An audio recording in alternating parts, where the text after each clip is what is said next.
Je me rappelle très bien de cette journée d'été de 2009. Le mini-moi, âgé de 12 ans alors à l'époque, était dans la voiture avec ma tante, mon oncle et mes cousins. On se rendait en Bretagne. Et j'avais en ma possession mon premier MP3. À cette époque, la musique que j'écoutais s'alternait entre le best-of des Beatles et la gigantesque claque Pete Doherty que je venais de prendre quelques temps auparavant. Vous voyez de qui je parle, n'est-ce pas? Nous étions dans la voiture donc, j'avais mes écouteurs, quand tout à coup, un son, un bruit, qui ne faisait pas partie de ce que j'avais dans le creux de mon oreille, retenu mon attention. J'enlève mes écouteurs donc, et j'entends une musique, un style de musique que je n'avais jamais entendu auparavant. Mais waouh, c'est quoi ce truc? C'est un piano? Mais non, c'est pas un piano ça, mais ça y ressemble. Une sorte d'orgue un peu. C'est quoi cette ambiance de squelettes qui font la farandole et qui festoient tous en chœur? Côté hyper enivrant, hyper chancelant. Je dis à mon oncle, Bertrand, c'est qui ça? Qui chante cette chanson? Comment elle s'appelle? Il me répond, ça s'appelle Alabama Song, du groupe The Doors. Tu connais pas?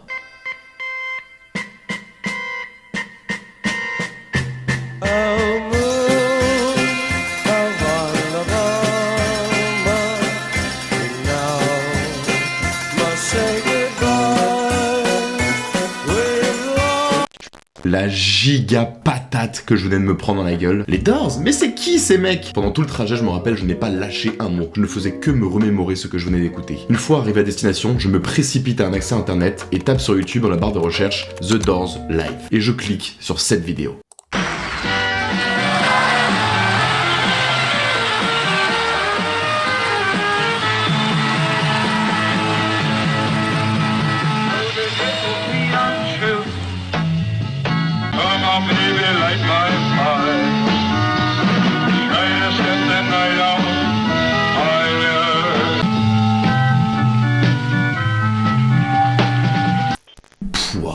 Et c'est hallucinant ce qui se passe sous mes yeux là. Ce son si spécial, si entraînant, si hors du commun. Et ce chanteur, mais qu'est-ce qu'il est charismatique, beau comme un dieu. Sa façon de se tenir sur scène, il dégage quelque chose d'indescriptible. Il s'agit de Jim Morrison. Vous avez forcément entendu au moins une fois son nom. Connu pour faire partie du Club des 27, sa musique, ses prestations hors du commun, son addiction à la drogue et à l'alcool, et sa mort mystérieuse. Vous verrez que l'histoire de cet homme est un véritable film, il y a des milliards de choses à raconter à ce sujet. Bonjour à toutes et à tous, je suis le Six, j'espère que vous allez bien. Je suis super excité de tourner cette vidéo aujourd'hui sur ce sujet qui me passionne énormément et qui me tient beaucoup à cœur. Je vous propose aujourd'hui de voyager avec moi dans les années 60 et de découvrir ensemble l'histoire de cet homme qui aura marqué au fer rouge l'histoire du rock'n'roll et de la musique en général, Jim Morrison.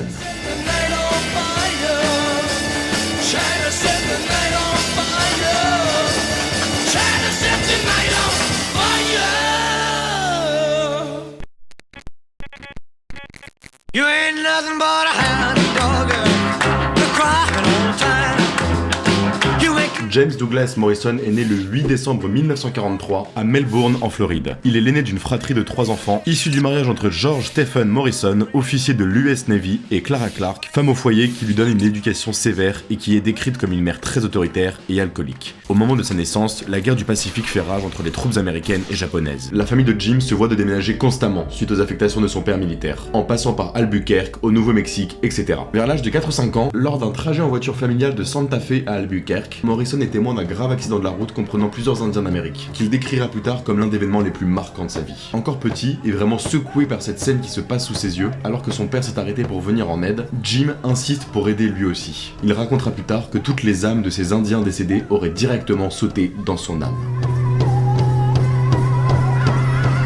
À 11 ans, Jim supporte de moins en moins cette situation familiale. Les déménagements incessants, la non-présence de son père, l'autorité de sa mère. Il se lie peu d'amitié avec ses camarades de classe, il reste très discret, dans son coin, et par ailleurs présente un comportement de plus en plus instable, voire turbulent. Passionné de littérature, il se désintéresse de plus en plus de la vie familiale et se réfugie dans les livres. Il martyrise volontiers son petit frère Andy, il va jusqu'à lui lancer des pierres, le réveiller en pleine nuit, sans raison apparente, et à lui jouer toutes sortes de tours dangereux. C'est un ouf lui! Il invente au fur et à mesure des mensonges très élaborés qui va permettre de raffiner ses talents d'orateur et de tester les réactions de ses interlocuteurs. Il adore aussi réagir de manière hyper spontanée, hyper inattendue, ce qui va grandement déstabiliser son entourage. Par exemple, en plein repas, il aurait dit à sa mère d'un ton très poli: « Mère, est-ce que tu pourrais s'il te plaît faire moins de bruit répugnant en mangeant ?» Que des trucs comme ça, à 11 ans seulement. Insolent le gosse. Elle est dans l'air celle-là, elle est dans l'air. Mais le pire dans tout ça, et c'est ce qui est le plus étrange, c'est qu'à l'école, Jim, il est brillant. Il a des notes excellentes, il est premier de sa classe à chaque fois. C'est un génie, le petit Morrison. Insolent, mais brillant. En 1958, Jim Morrison lit le grand classique de la littérature, le roman de Jack Kerouac,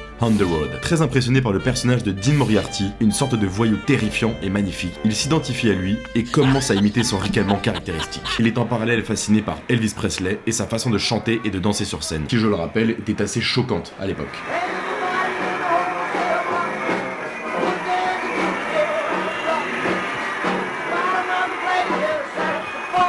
Les années passent, Jim est dorénavant au lycée et l'intérêt qu'il a pour la littérature devient considérable. Il dévore livre sur livre. Il est fasciné notamment par des auteurs tels que Arthur Rimbaud, William Blake ou encore le philosophe Friedrich Nietzsche. Pardon pour la prononciation. Ses notes en cours sont toujours excellentes et son intelligence est décrite comme supérieure à la moyenne. Les livres que Morrison citait en classe étaient tellement décalés par rapport aux cours donnés que les professeurs étaient obligés de vérifier si les sources étaient exactes. C'est pour vous dire, il gardera toujours ce côté un peu mystérieux, froid, poète, charmeur, brin ténébreux. Il était capable de tenir un auditoire en haleine pendant de très longues minutes en racontant des récits très farfelus mais racontés avec une telle force de conviction que ça marchait, ça plaisait, ça attirait. Selon des témoignages de ses anciens camarades, Jim était un véritable pôle d'attraction au sein du lycée. Une fois le lycée terminé, Jim part s'installer chez ses grands-parents à Clearwater en Floride pour suivre des cours au St. Petersburg Junior College. Il s'inscrit dans deux cursus qui le marqueront profondément. D'une part, un cours sur la philosophie de la contestation qui lui permet d'étudier Montaigne, Jean-Jacques Rousseau. D'autre part, un cours sur la psychologie des foules, inspiré de l'ouvrage de Gustave Le Bon qui porte le même nom. Et on peut penser que ce livre aura eu un impact considérable sur Morrison. Retenez-le bien, on en parlera plus tard, et vous verrez que ça a du sens. Ses professeurs sont impressionnés par l'intelligence de ce dernier, sa vision des choses, sa façon de traiter les ouvrages.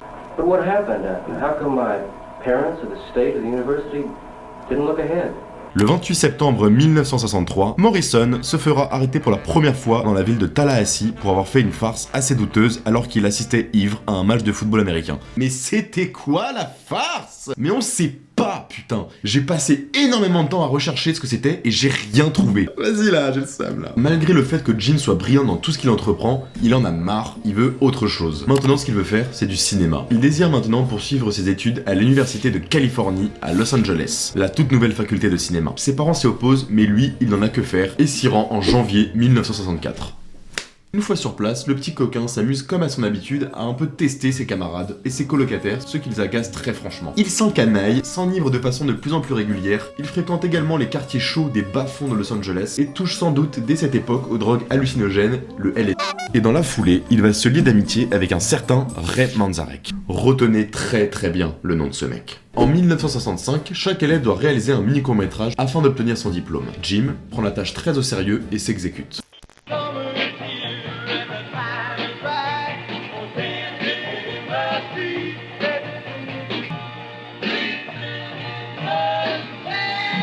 Mais la déception sera telle lorsqu'il recevra son diplôme de façon médiocre avec un simple D. Bouh. Mais pourtant, apparemment, ça n'avait pas l'air de franchement l'agacer parce que Morrison avait un plan. Il évalue les divers moyens de toucher le public. Pour lui, le cinéma, c'était sûrement la meilleure façon, mais faut croire qu'il s'est trompé, parce que dans l'été 1965, une autre idée jaillit dans l'esprit de Morrison, fonder un groupe de rock.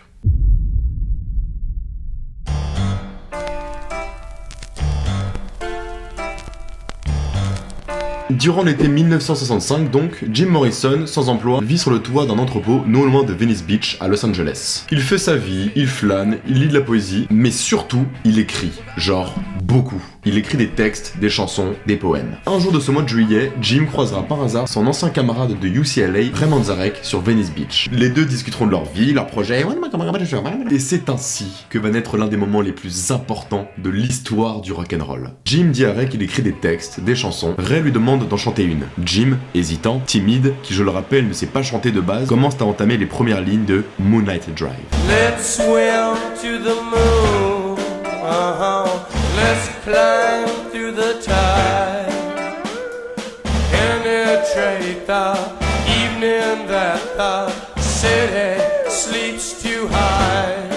Ray Manzarek reste bouche bée, scotché devant la beauté des mots de Jim. Il demande à Jim s'il a d'autres chansons en poche, ce à quoi Jim le répond « J'ai tout un concert dans ma tête ». Ray rétorque alors cette phrase devenue célèbre « Eh mec, forme-moi un groupe de rock et gagnons $1 million ». Aussitôt dit, aussitôt fait. Ils partiront en tournée le lendemain et gagneront chacun $2 millions.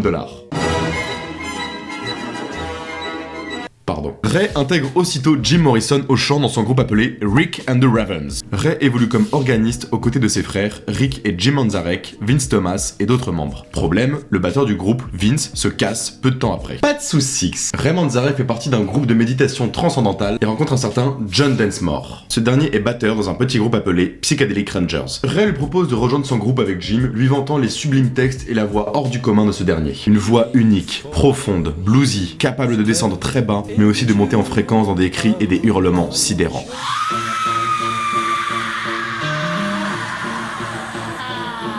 John, sous le charme de la proposition, accepte et rejoint l'aventure. La sauce prend doucement mais sûrement, et la jolie bande enregistre plusieurs démos. Took a trip to the end of the night. End of the night. End of the night. I took a journey to the... Mais, déçus de la direction musicale que prend le projet, tous les membres du groupe se cassent, laissant Jim, John et Ray tout seuls. Les mecs après ils ont dû s'en mordre les doigts. Fin 1965, John propose de ramener un guitariste de blues et de flamenco qui bosse avec lui dans l'autre groupe, les Psychedelic Rangers, rappelez-vous, qui s'appelle Robbie Krieger. Les autres membres acceptent. La version définitive de ce groupe est maintenant complète. Ray Manzarek à l'orgue, Jim Morrison au chant, John Densmore à la batterie et Robbie Krieger à la guitare. Mais y a pas de bassiste là-dedans, non? On y reviendra plus tard. Lors des premières répétitions, Densmore raconte que Jim se tenait toujours dans un coin de la pièce et chantait ses textes de manière assez nonchalante, sans passion ni conviction. Il était pas tant convaincu que cela au final par ce Morrison, ce spécimen sorti de nulle part, qui avait une voix certes hors du commun, mais qui dégageait pas non plus quelque chose de ouf quoi. Mais il trouvera malgré tout une espèce de complicité, de complémentarité avec le jeu de Manzarek qui évolue entre le jazz et le blues. Il y a vraiment une énergie inédite qui se dégage du groupe, un son hors du commun. Le côté loops avec les sessions rythmiques de Densmore et la basse gérée par la main gauche de Ray sur l'orgue est vraiment une nouveauté dans le genre musical si on peut dire.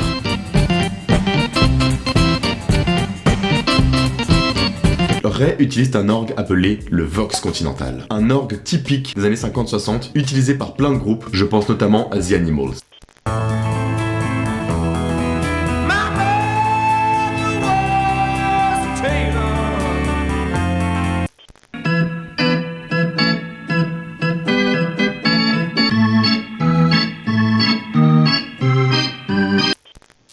Voilà, c'est ça le Vox. J'aime tellement ce son, vraiment un truc hyper chancelant, hyper mystérieux qui se dégage du son de ce clavier, ça pue le rock, je le kiffe. Tout est maintenant désormais réuni dans ce groupe pour faire un joli parcours. Des sonorités propres, très rock, jazz, blues, psyché, qui sont très propres à eux, un chanteur très charismatique et très dangereux, encore timide, certes, mais qui écrit des textes sublimes et qui a tout pour devenir un très très grand. Le groupe l'a bien compris, avec Morrison, ils ont de l'or entre les mains. Mais vous n'avez pas remarqué qu'il manque quelque chose ? Bah oui, il faut un nom à ce groupe. Quelques jours plus tard, après les premières répétitions, Jim propose automatiquement un nom de groupe qu'il a en tête. The Doors. En référence au livre d'Aldous Huxley, Les portes de la perception. Titre lui-même tiré d'une citation de William Blake. Si les portes de la perception étaient nettoyées, toute chose apparaîtrait à l'homme telle qu'elle est. Infinie. Les Doors sont officiellement nés. The blue bus is calling us. En 1965, les Doors travaillent ardemment, démarchent les maisons de disques, les salles de concert, sans véritable succès. Ils se font souvent claquer la porte au nez, ils ne seraient pas à la mode, du moins pas encore. Mais ils ne désespèrent pas pour autant. Le 7 mai 1966, les Doors sont engagés en tant que groupe résident, c'est-à-dire qu'ils joueront plusieurs fois dans une même semaine, donc dans une petite salle de concert miteuse de Los Angeles, le London Fog. Sur la devanture de la salle, on peut lire The Doors, Born from Venice with Rhonda Lane, Go Go Girl. Franchement, c'est mieux que rien. C'est une gigantesque bouffée d'oxygène pour le groupe qui commence à voir enfin leurs efforts récompensés.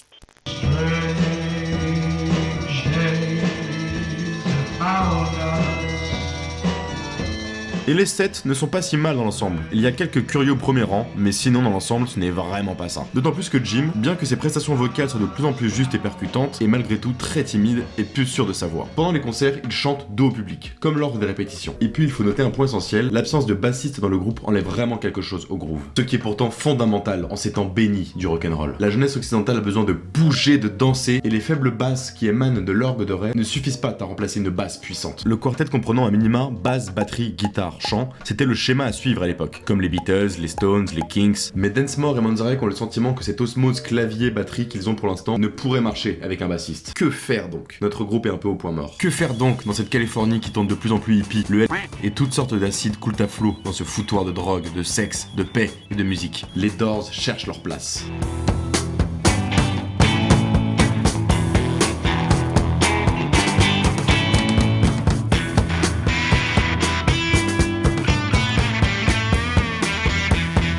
Un soir, lors d'une répétition où le moral du groupe est au plus bas, Jim demande à chacun des membres d'écrire une chanson pour le lendemain. Seul Robbie Krieger fera ses devoirs et commencera à jouer les premières notes à la guitare de la chanson qui sera un tube interplanétaire, Light My Fire. And our love become a funeral pyre. Come on baby, light my fire. Come on baby, light my fire. Try to set the night on fire.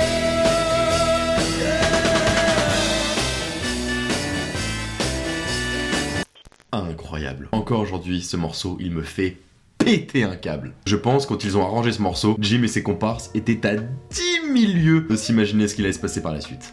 It was a kind of a folk song, and Densmore said, no, let's not do it folk, let's do it jazz, I mean, let's do a Latin thing. So the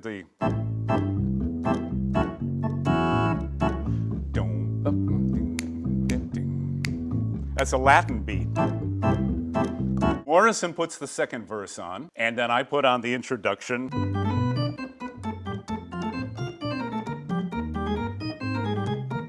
So everybody put something to it, and that's how the song became a Doors song.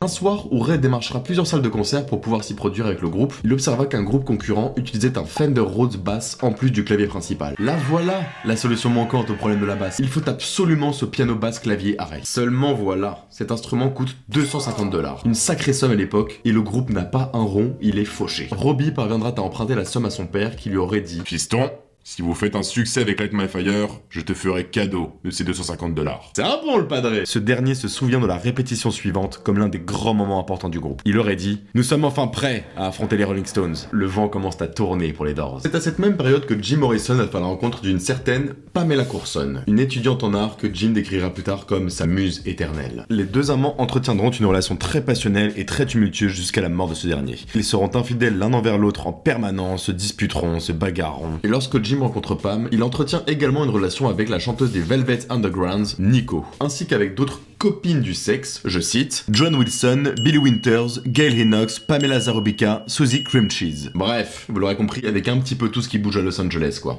Sommes-nous à la naissance d'un sexe symbole? Les Doors se mettent à consommer pas mal de lait pour ouvrir leur conscience et trouver l'inspiration, selon eux. Le problème, c'est que Jim, lui, il n'y va pas à moitié et il consomme des doses de poney et sur toutes les drogues possibles et inimaginables qu'il peut trouver. Et l'alcool aussi. Beaucoup d'alcool. Et ça aura des conséquences terribles pour la vie de notre chanteur. On en reparlera plus tard. Grande et bonne nouvelle pour les Doors qui décrochent un contrat en mai 66 avec le Whiskey à Gogo, un bar-club branché de Los Angeles. Faut savoir qu'à l'époque, à partir du moment où tu commences à jouer dans ce club, tu as de grandes chances de voir ta carrière musicale bien démarrer. C'était une grosse victoire pour les Doors. Pour $500 par semaine, c'est plus d'argent qu'ils n'en ont jamais gagné auparavant, c'est absolument énorme. Les Doors signent un contrat avec le club pour jouer plusieurs premières parties. Ils y assurent notamment les premières parties du groupe irlandais Them, dont le chanteur Van Morrison, aucun lien de parenté avec Jim, je tiens à le préciser, a une influence considérable sur Jim. Le fait que Van insulte le public et son penchant pour la boisson marque à vie ce dernier et les autres membres du groupe. Ils commencent à créer une fanbase très sérieuse. Frank Zappa, un très grand artiste de l'époque, les adore. Il veut même les signer sur son label. La métamorphose de Jim semble quasi complète. Il commence de plus en plus à maîtriser son jeu scénique, ses postures, sa façon de frotter de façon ostentatoire son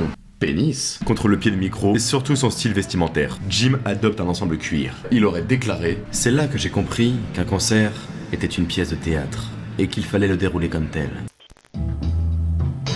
Hanging around with our heads to the ground.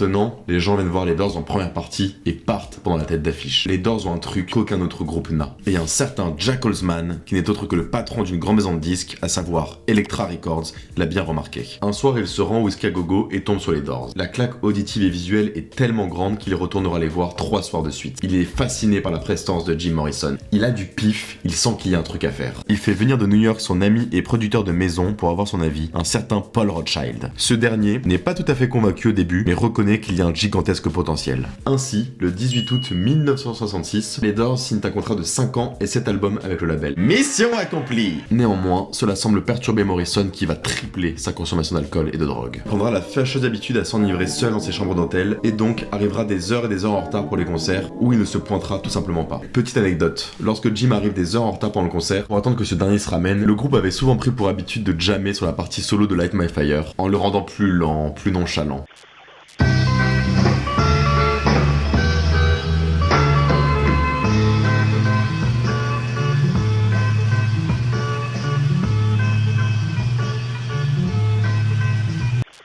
Un soir, les Doors jouent en tête d'affiche d'un Whisky à Gogo plein à craquer. Le problème, Jim n'est pas là. Et le patron fait bien sentir aux membres du groupe que s'ils ne jouent pas ce soir, ils ne seront pas payés. Manzarek et Densmore se précipitent au motel où Jim vit. Ils tambourinent à la porte et tombent sur un Morrison en caleçon et en boots, puant et totalement défoncé. Apparemment, il aurait pris 30 fois la dose de L convenable, si on peut dire. Les membres parviennent à l'habiller et à l'amener au club le temps bien que mal. Une fois sur place, il drague la serveuse et murmure plusieurs fois cette phrase. Kill the father, fuck the mother.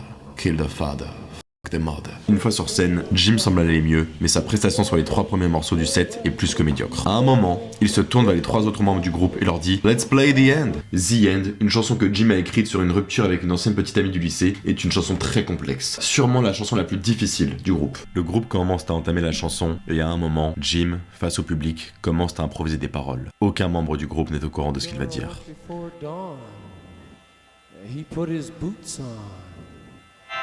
He took a face from the ancient gallery and he walked on down the hallway, baby.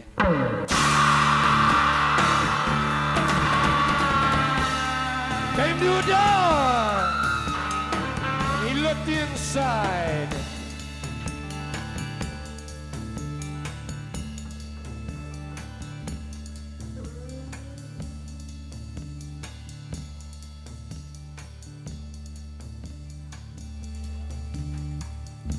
Father, yes, son, I want to kill you.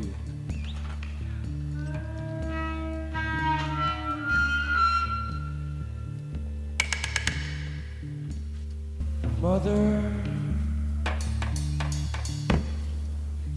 I want to.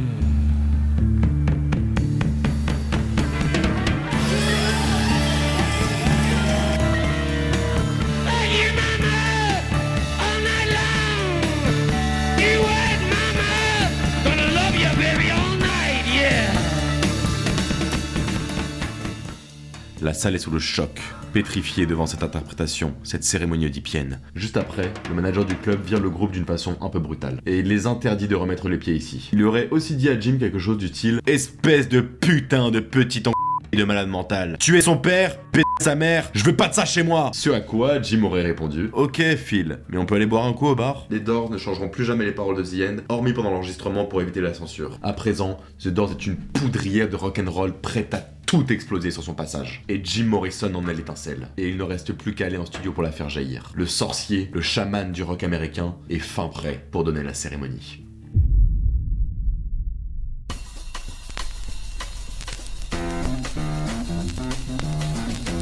Au cours du mois de décembre 1966, The Doors enregistrent leur premier album appelé The Doors, tout simplement. Et l'album est achevé en seulement un mois grâce au professionnalisme du groupe.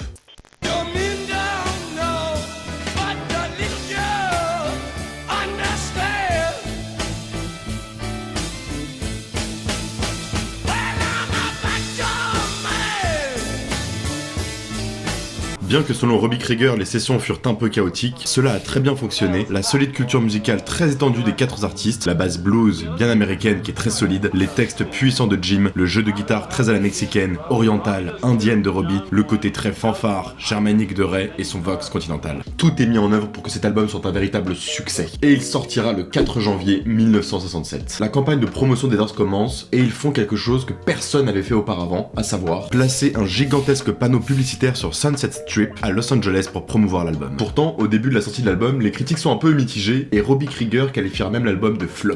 C'est pour vous dire. Mais il contient néanmoins plusieurs gros succès. Je pense à Alabama Song, la chanson que je vous ai fait écouter tout à l'heure en introduction, la chanson qui m'a fait découvrir les Doors. Alabama Song, qui de base est une chanson composée par le musicien Kurzweil, un compositeur allemand des années 30.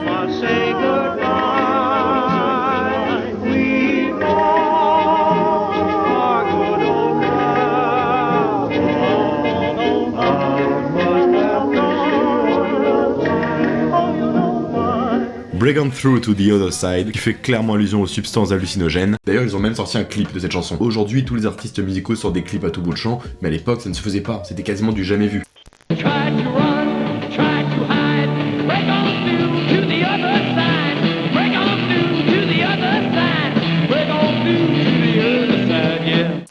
Et en juin 1967, la sortie du single Light My Fire, qui devient rapidement un gigantesque tube, défonce tout sur son passage. Et ça apporte un succès immédiat au groupe et fait enfin décoller les ventes de l'album. La chanson qui de base contient 2 grands solos et dure 7 minutes est raccourcie pour la radio et ne dure plus que 2 minutes.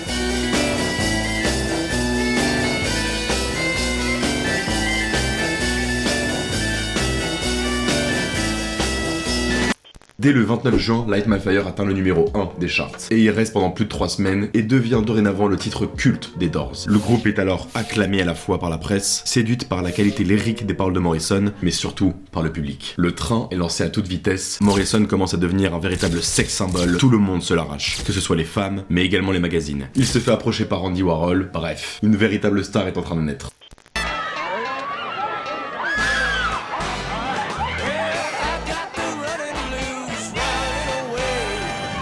Petite parenthèse, il faut savoir que Morrison à cette époque avait coupé tous les liens avec sa famille et avait même déclaré dans sa biographie que sa famille était morte. Ce qui n'était pas vrai du tout. Ils étaient tous en très bonne santé et étaient aussi vivants que vous et moi. Chelou le poteau, trop bizarre. Jim Morrison est sur une ascension fulgurante, le nouveau roi du rock'n'roll est en train de naître, ce qui va par ailleurs sérieusement agacer Frank Sinatra. Fly me to the moon.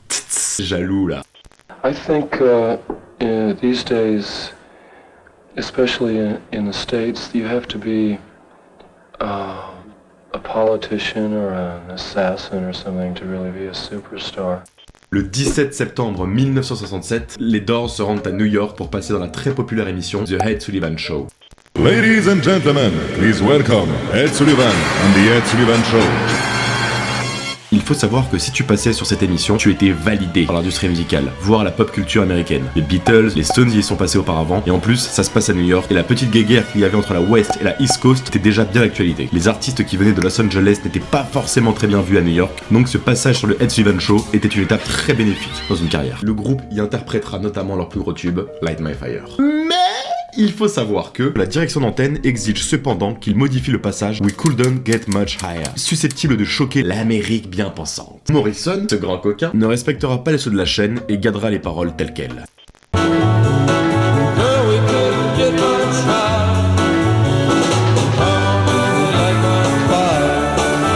Ça me fume le haricot. Le petit sourire en coin de Robbie en mode oh le con, il l'a fait. C'est une galère. Mais du coup, le groupe ne sera plus jamais invité à l'émission, malgré le gros succès de l'audience.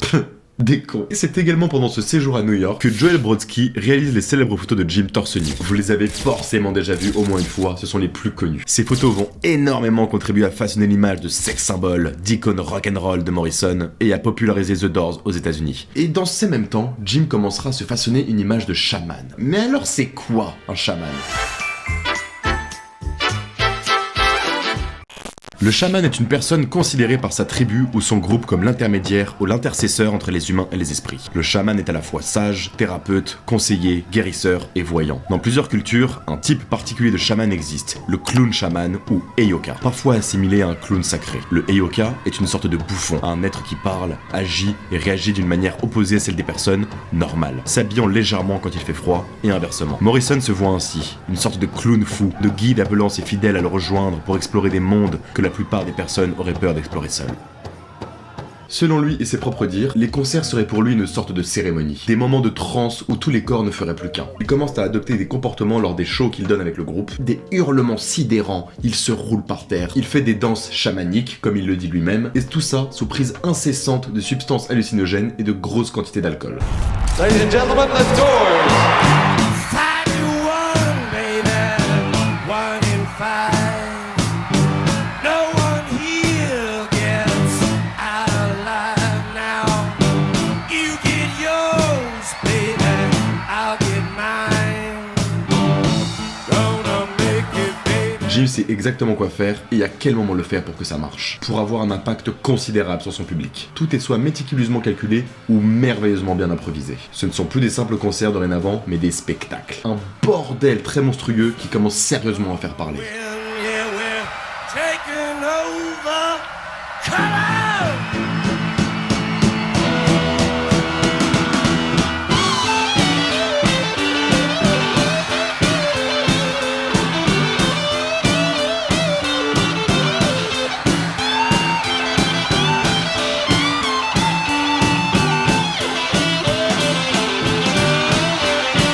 Rappelez-vous le tragique accident auquel Morrison aurait été témoin quand il était petit. Il aurait dit comme quoi des fragments des âmes des Indiens décédés auraient directement sauté dans son âme. C'est trop tordu, je le conçois vraiment. Mais il faut savoir qu'à l'époque, personne n'avait jamais vu un type comme lui avec une telle énergie. Donc tout ce qu'il disait à la presse, tout ce qu'il racontait, les gens buvaient ses paroles. C'était un immense vent de fraîcheur. Donc quoi que Jim Morrison racontait, ça plaisait, ça marchait, ça attirait. Donc les délires de chaman, de nanani nanana, pourquoi pas en soi? La jeunesse américaine venait de trouver son grand leader, son nouveau prophète vers la révolte contre une Amérique bien pensante et puritaine, et qui, je le rappelle, est en train d'envoyer des milliers de jeunes innocents vers une boucherie, un carnage qu'est la guerre du Vietnam. Un leader qui malheureusement commence doucement, mais très sûrement, à s'enfermer dans une image dont il ne pourra jamais plus se détacher.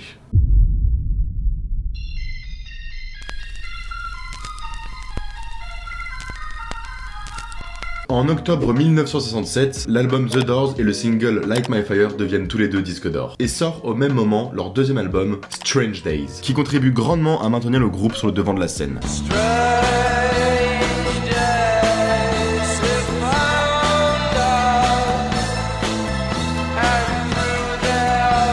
Les critiques sont assez mitigées par rapport au premier, mais il n'en reste pas moins excellent, surtout aujourd'hui. Personnellement, je pense que c'est mon préféré à moi. Selon moi, dans cet album, on sent vraiment un sentiment de malaise, de mystère, de trucs un peu dérangeants, de sombre, de mélancolique, des histoires d'amour qui finissent mal, une perte de l'identité, de triste carnaval, Unhappy Girl avec ce sentiment d'urgence, de quelque chose d'alarmant. And you can't believe what it does to me. See you crying, unhappy girl. Le magnifique et mélancolique People Are Strange.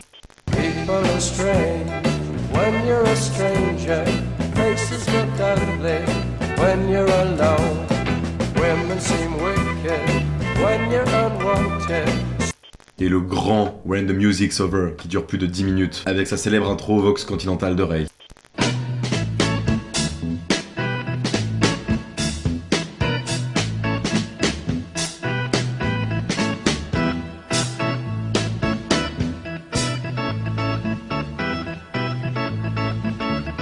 Bref, un album aux critiques mitigées, mais qui est tout de même classé au sommet des hit parades, quand même. Fin 1967, les Doors tournent à plein régime et enchaînent concert sur concert sur concert. Les clubs sont devenus trop petits pour les Doors. À l'époque, les tourneurs, promoteurs n'étaient pas habitués à accueillir des tournées XXL de rock'n'roll. Alors on s'adapte. Les concerts seront donc dans des auditoriums d'université, des grands gymnases. Ainsi, comme ça resterait dans des conditions un peu bricolées à l'arrache, les conditions techniques et de confort pour recevoir le groupe seront très limitées. Et à cause des provocations incessantes de Jim lors de ses concerts, les concerts vont devenir également étroitement surveillé par les autorités. En parallèle, sa relation avec Pamela, qui est devenue très accro à se dégrade considérablement. Les deux se trompent en permanence, se foutent sur la gueule, le bordel. À cause de ces problèmes de couple, Jim retrouve les Doors épuisés, très tendus, très tristes, inquiets lors des répètes, des sessions studio ou des concerts. Et à cause de ça, ça ne va pas du tout l'aider à calmer sa consommation d'alcool ou de drogue. Bien au contraire, vous vous en doutez, mais ce sera en rythme croissant. Plusieurs témoignages racontent comme quoi chaque fois que Morrison donne un concert, ce serait son dernier. Quand il ne s'évanouit pas sur scène à cause de ses excès, il est les 3/4 du temps totalement ivre ou bien totalement défaussé, offrant souvent des performances très médiocres à son public. Vers octobre 1967 toujours, les Doors donnent un concert à Détroit. Morrison est une fois plus totalement ivre lors du concert et se fait huer par le public. Ce à quoi il répond par des insultes, des obscénités. Et dans la salle, il y a un homme qui ne loupe pas une seule miette du spectacle. Un certain James Osterberg qui est partagé entre dégoût, écœurement et fascination. Il créera le lendemain un groupe de musique qui s'appellera The Psychedelic Stooges et prendra le nom d'Iggy Pop. Il déclarera plus tard que ce concert l'aura profondément marqué et néanmoins grandement inspiré. J'adore ce genre d'histoire, moi. Ce qui me fait trop marrer, c'est que le Iggy Pop, qui devait être sûrement très propre à l'époque, voit sur scène un Morrison défoncé, débraillé, insulter le public, machin. Et le man, il faisait le choquer en mode ouais, mais c'est un ouf lui. Alors que plus tard, le coco, il était pas bien non plus en termes de dope, d'alcool, d'excès, de provocation. Vas-y Iggy, tente-toi là. Lors d'un concert le 3 décembre en Oregon, le show est annulé car en plein Light My Fire, Jim saute dans la foule et hurle La police a les fusils, mais c'est nous qui avons le pouvoir. ouais, le rock, ouais. Et puis je pense que vous l'aurez compris, mais Morrison déteste l'uniforme, l'autorité et tout ce qui s'ensuit. Et pour cause, un événement va grandement marquer la carrière du chanteur et des Doors, l'incident de New Haven. Nous sommes le 9 décembre et les Doors donnent un concert dans la ville de New Haven, dans le Connecticut. Peu de temps avant le show, Jim s'isole dans un petit coin tranquille avec une fille qu'il a rencontrée lors du dîner, afin de discuter. Après avoir fait le tour des loges, il trouve une douche et s'y installe. Cette douche, elle appartient aux loges du groupe de la première partie des Doors, qui, n'ayant pas reconnu Jim, signale la présence aux policiers qui étaient sur place, la présence de, je cite, un type chelou qui squatte. Un policier se rend sur place et ordonne au chanteur et à la fille de déguerpir le plancher immédiatement. Ce à quoi Jim, qui je le rappelle ne supporte pas les hommes en uniforme, et qui plus est a parfaitement le droit de se trouver ici, lui répond un truc du genre « Bouffe-moi les coups ». Le policier réitère sa demande en agitant une bombe lacrymo. « Dernière chance mon gars ». Jim répond « Dernière chance pour toi de me sucer la b***. » Ni une ni deux, il se prend une giclée de gaz en plein visage. Jim souffre le martyr, une bousculade s'ensuit entre les deux hommes et le manager intervient. Le policier n'avait pas reconnu le chanteur et s'excuse. Mais pour le chef de police qui était sur place, il ne compte pas en rester là et compte arrêter Morrison après le concert. Le concert commence avec beaucoup de retard donc, mais se passe à merveille. Jim est néanmoins très ivre, comme d'hab, est très en forme et excite une foule en ébullition dans une salle pleine à craquer. Arrive la chanson Backdoor Man, elle se déroule et tout à coup, Jim fait ralentir la cadence du morceau et passe en mode talk. Le groupe a l'habitude de ce genre d'interlude. Jim aime bien pendant les morceaux communiquer avec le public, réciter des poèmes, raconter toutes sortes d'histoires. Ruminant ce qu'il s'est passé quelques temps plus tôt en coulisses, Jim lance au public « Dites-moi, on est bien à New Haven, c'est bien ça? New Haven, Connecticut, États-Unis d'Amérique, terre des braves et de la liberté. Eh bien je vais vous raconter comment ça se passe dans votre jolie ville. À un moment, j'étais avec cette fille dans les loges. Non, pas ce que vous pensez. Juste pour parler tranquillement. Et là, il y a ce petit mec avec une casquette bleue, un uniforme bleu. Bref, un petit cochon tout bleu qui a fait interruption. Il m'a demandé « Qu'est-ce que vous faites là ?» Je lui ai répondu « Rien ». Alors, le petit cochon bleu m'a dit « Sortez de là !» Je lui ai dit « Pas question ». Il m'a poussé, je l'ai repoussé. Et c'est alors que cet enfoiré a senti une bombe lacrymogène et m'a aspergé les yeux. Vous savez, je suis juste comme vous. Il m'a gazé et fera pareil avec vous. Pour les policiers, c'en est trop. Ils montent sur scène et arrêtent Jim Morrison en plein concert pour incitation à l'émeute et comportement indécent et obscène. Monsieur Morrison, vous êtes allé trop loin, je vous arrête, le concert est terminé, rentrez tous chez vous. Raymond Zarek tente de s'interposer, en vain. Jim ne se débat pas et est roué de coups au sol tout en ricanant. La salle est en surchauffe. C'est le bordel, le chaos et un début d'émeute commence à se propager. 13 personnes seront interpellées ce soir-là avant que le public ne quitte définitivement la salle. Il passera la nuit au poste et sera libéré le lendemain matin sous caution. 1500$ qu'il paye cash. Jim se promène toujours avec d'énormes liasses de billets avec lui. Il devient ainsi le premier chanteur, la première rockstar à être arrêté sur scène en plein concert. Rock and roll. Morrison a bel et bien compris ce soir-là, à New Haven, qu'il avait un grand pouvoir pour séduire, soulever aisément les foules. Le livre de Gustave Le Bon, La psychologie des foules, rappelez-vous, a bel et bien fonctionné sur lui. La leçon a bien été comprise. Et ce thème de révolte, de symbole contre le puritanisme américain, Morrison va se l'approprier. Un guide de la jeunesse. Mais là est tout le piège qui se refermera sur lui. La logique du toujours plus lors de ses concerts. Bien que l'incident de New Haven ait fait couler beaucoup d'encre, seulement quelques concerts des Doors ont été annulés. Ça n'a pas l'air d'avoir beaucoup entaché la notoriété de Morrison et des Doors, bien au contraire même. Bien que dorénavant, le chanteur des Doors sera surveillé de très très près par les autorités. Wait until the war is over. C'est à cette même période donc que les Doors, et Jim particulièrement, seront dans le viseur du patron du FBI de l'époque, un certain John Edgar Hoover, connu pour être une vraie brute facho, raciste et antisémite. Dans une période de l'histoire du pays tachée d'émeutes, d'un mouvement Flower Power qui explose, et au milieu de tout cela, un chanteur, une nouvelle figure avec une notoriété sans précédent, qui ne fait que contester le pouvoir américain, l'engagement des USA dans la guerre du Vietnam, et qui plus est fils d'un grand amiral de la Navy. Non, ça c'est pas bon du tout ça. Au début 1968, les Doors tentent un enregistrement de leur troisième album, Waiting for the Sun, et on peut dire que c'est totalement le bordel. Pour la première fois, Jim compose à peine 2 chansons sur l'album, laissant le reste à Robbie. Et l'album ne contient aucune grande suite poétique. The Celebration of the Lizard, qui dure plus de 17 minutes, n'a jamais été enregistré correctement et est plus ou moins remplacé par une partie de cette chanson qui portera le nom de Not to Touch the Earth. Not to touch the earth, not to see the sun, nothing left to do but run, run, run, let's run. Let's run. J'adore cette chanson, je la trouve tellement sombre, tellement psyché. Je crois que c'est l'une, si ce n'est la seule chanson au monde, que quand je l'écoute, ça me provoque un sentiment de colère, de rage. Et je trouve que c'est rare d'éprouver ce sentiment quand t'écoutes une chanson. En général, la plupart du temps, selon moi, peut-être que je me trompe, mais quand t'écoutes une chanson, ça te provoque de la joie, de la tristesse, de la nostalgie, de la mélancolie. Mais la colère, la rage, c'est rare, c'est plutôt rare quand même. Je sais pas, dites-moi ce que vous en pensez. Le disque contient aussi le puissant The Unknown Soldier. Il dénonce clairement la guerre du Vietnam.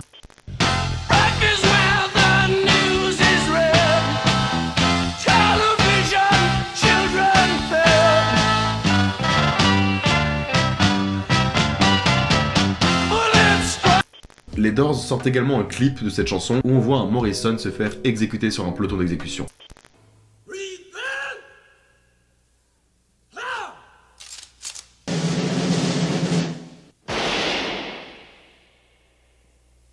Ainsi, les Doors inventent le clip, censuré. Jim, à ce moment, se noie totalement dans l'alcool. Et de sérieuses tensions commencent à naître entre lui et les autres membres du groupe. John, le batteur, est terrifié par Jim. Il aurait déclaré « Être dans le même groupe que Jim, c'est comme être dans un avion où le pilote est totalement fou. » John se considérait vraiment comme un hippie et était très impliqué dans le mouvement, la cause Flower Power. Jim se moquait souvent de lui et prenait l'habitude en plein morceau lors des concerts de jeter des fleurs sur la caisse claire de ce dernier, ce qui le déstabilisait grandement. Pas cool, Jim, pas cool. Morrison commence à prendre la fâcheuse habitude de débouler à n'importe quel moment dans le studio, totalement ivre, en compagnie de plusieurs partenaires sexuels ou de défonce. Croiser un Morrison totalement ivre à Santa Monica Boulevard à Los Angeles, en train d'hurler des insanités du style « Allez tous vous faire en bande de chiens !» ou bien de le croiser endormi dans un buisson, ou de défoncer des porteurs de voitures à grands coups de boots étaient chose courante maintenant. Jim prend pour habitude de garder les mêmes fringues après les concerts pendant des jours, et lorsqu'elles deviennent trop sales, il finit par les balancer dans la première poubelle venue ou dans le coffre de sa voiture. Sa voiture qu'il conduit à toute vitesse, totalement ivre, changeant de voie n'importe comment, frôlant tous les autres usagers. Et lorsqu'il a un accident, il l'abandonne tout simplement et continue à pied jusqu'à son motel. Il n'a jamais d'appartement vraiment à lui et n'en aura jamais. Le vagabond millionnaire, la belle affaire. La chambre d'hôtel dans laquelle il vit est un véritable repère de junkies et de prostituées où tous les vices possibles et inimaginables coulent à flot. Des témoignages racontent qu'il était capable de s'enfiler une bouteille de whisky et une douzaine de bières en 1h30, mais qu'il fallait un seul verre de plus et là, il partait totalement en vrille et devenait incontrôlable. Un surnom sera donné à cet alter ego maléfique, Jimbo. Un jour, alors que Jimi Hendrix donne un concert, Morrison, totalement ivre, monte sur scène, le saisit et hurle « Je veux faire une pipe à ce mec !» Janis Joplin aurait intervenu et lui aurait vidé une bouteille avant de lui fracasser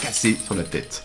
Mais le business continue et doit continuer. Les Doors à l'époque c'est le groupe numéro 1. Tout ce qu'ils produisent se vendent comme des petits pains et les salles de concert sont pleines à craquer à chaque fois. Et Morrison, comme je vous l'ai dit, c'est la rockstar numéro 1. Elektra et les Doors ont besoin de Jim. C'est lui le gagne-pain de tout cet empire. Et malheureusement, c'est un peu grossier à dire mais c'est la vérité, mais sans Jim, les Doors, malgré leur immense talent, ne sont rien. Du moins, marcheraient beaucoup moins. Paul Rothchild, le producteur du groupe, rappelez-vous, aurait dit en studio « Si j'étais vous les gars, j'enregistrerais un maximum de chansons, car votre chanteur ne va pas faire long feu. » Et bah super l'ambiance. Les managers du groupe ne plaisent pas du tout à Jim qui les voit comme des requins, des opportunistes. Ainsi, il les vire et les remplace par un certain Bill Siddons, un gamin de 19 ans qui ne connaît rien au management, mais qui serait, je cite, le fils spirituel de Jim Morrison. Bill sera le manager du groupe jusqu'à la fin. Le 5 juillet 1968, les Doors s'apprêtent à donner un gigantesque concert au Hollywood Bowl à Los Angeles. C'est un immense théâtre moderne à ciel ouvert capable d'accueillir 17 500 personnes. Un événement majeur et marquant pour Jim et le groupe qui le savent très bien sont attendus au tournant. Morrison sait très bien que maintenant les gens ne viennent plus forcément à leur concert pour la musique, mais pour voir un spectacle.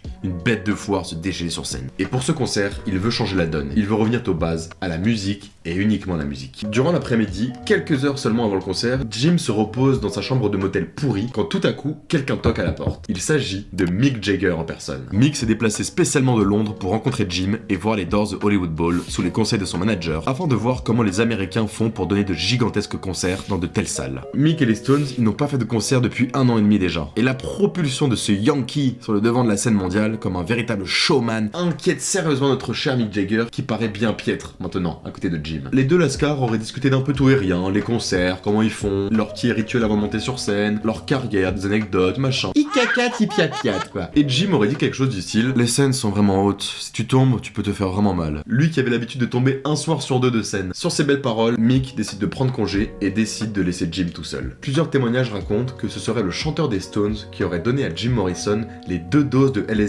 qu'il aurait consommé juste avant de monter sur scène au Hollywood Bowl. Mythes et légendes. Tout le gratin de Los Angeles est présent dans un Hollywood Bowl complet. Mick est au premier rang avec sa compagne, Marianne Faithfull, Pamela, la copine de Jim et quelques sièges plus loin. La scène est surchauffée de lumière, de caméras, de photographes. Et parmi les caméramans, on trouve un certain Harrison Ford. Et oui, mesdames et messieurs, avant d'être le plus gros archéologue de l'histoire ou le cow-boy de l'espace le plus charismatique, Harrison Ford était cadreur et notamment pour les Doors. C'est génial. Le concert que les Doors vont donner ce soir est un triomphe. Les Doors sont splendides, ils jouent tous à merveille. Jim chante à la perfection, les cris, les sauts de Jim et surtout le silence. Pendant de très longues minutes dans certains morceaux, uniquement la basse du Rhodes de Ray retentit dans les airs.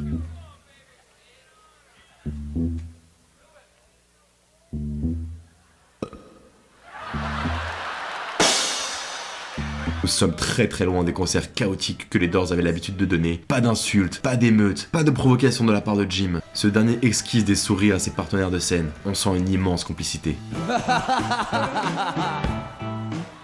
Yeah, you looking real good. Yeah. Love my girl.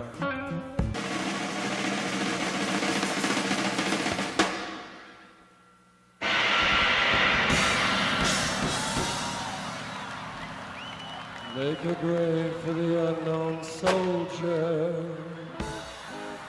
Morrison est resté lui-même, ne prenant aucun risque, limite comme s'il était tétanisé, apeuré. Mick Jagger aurait déclaré comme quoi il se serait ennuyé et snobera même l'after show. Vas-y, quel smart! Et à ce moment-là, les critiques sont unanimes. Les Doors ont une nouvelle fois prouvé au monde entier qu'ils sont les maîtres du rock'n'roll. Ils ont tout, des tubes qui marchent, de la technique, un show parfaitement mené par un leader extrêmement charismatique, bien plus qu'un Mick Jagger ou les 4 Beatles réunis, mais aussi plus fragile, beaucoup plus fragile. Et ça, c'est pas moi qui le dis, hein. Ce sont vraiment les témoignages de l'époque, la presse, la télé, les médias. Et malheureusement, ce personnage que Jim s'est créé s'est véritablement refermé sur lui. Je m'explique. Le toujours plus pendant les concerts, les provocations incessantes, ce serait trop risqué de changer tout ça. Comme je vous l'ai dit, maintenant, les gens, malheureusement, bien qu'ils adoraient la musique, venaient surtout pour voir un spectacle, un show, une bête de foire. Donc si Morrison changeait quoi que ce soit à tout ce merdier, il risquait de faire écrouler la vente de disques. Mais tout en essayant de garder le juste milieu, à ne pas faire le scandale de trop et à ne pas franchir la ligne. Et tout cela, il en souffre énormément. Il commence à se désintéresser de la musique, du rock. Lui, ce qu'il veut maintenant, c'est faire uniquement de la poésie. Sa copine Pamela l'encourage sérieusement dans cette voie. Il commence également à assister régulièrement à des pièces du Living Theatre, une groupe de théâtre expérimental qui jouait souvent dénudé sur scène. C'est très perché, je me suis un peu renseigné sur le sujet, mais je voulais pas rentrer à fond dans les détails, et puis surtout parce que j'ai la flemme. Mais si ça vous intéresse, allez-y, foncez, parce que c'est très intéressant quand même. En tout cas, toutes ces représentations scéniques auraient grandement influencé Jim Morrison par la suite. Quelques jours plus tard, après le triomphe du Hollywood Bowl, Jim va voir Ray et lui dit qu'il fait une sérieuse dépression, qu'il n'en peut plus, et qu'il veut tout arrêter. Ray essaie de le rassurer, et lui somme de ralentir sérieusement sur la boisson, et de prendre un peu de repos. Il parvient à convaincre Jim de rester 6 mois de plus. Jim accepte. Le groupe est maintenant mondialement connu. Leur succès a traversé l'océan Atlantique. Ainsi, ils s'envolent pour l'Europe pour faire une tournée. Dans une Europe encore très sérieusement agitée par toutes les révoltes étudiantes, les Doors déboulent et foutent le bordel. C'est un franc succès. La tournée européenne se termine et avant de regagner les USA, Jim part pour Londres avec Pamela pour se reposer quelques jours. Où Jim y restera même sobre. Une petite victoire. Jim commence sérieusement à prendre conscience du problème qui est en train de le ronger et veut vraiment s'en sortir. Il fera également la rencontre d'un certain Michael McClure, un grand poète avec qui il va se lier d'une grande amitié et qui sera impressionné par la beauté des textes de Jim, et il va également pousser ce dernier à poursuivre cette voie d'écrire ses poèmes, ses textes et d'en faire un recueil. Ce sera chose faite de retour à Los Angeles. Jim retourne aux États-Unis, les Doors sont en plein enregistrement de leur 4e album et une nouvelle gigantesque tournée se prépare. La machine tourne à plein régime. I'm talking about no revolution. I'm talking about love. I'm talking about some love. I'm talking about... Les Doors sont en train d'enregistrer leur 4e album, The Soft Parade. Inutile de vous préciser que les sessions sont aussi chaotiques que pour les précédents albums, si ce n'est pire. Jim est toujours ivre en permanence, il déboule toujours à n'importe quel moment avec des prostituées, des copains junkies, etc. On connaît la chanson.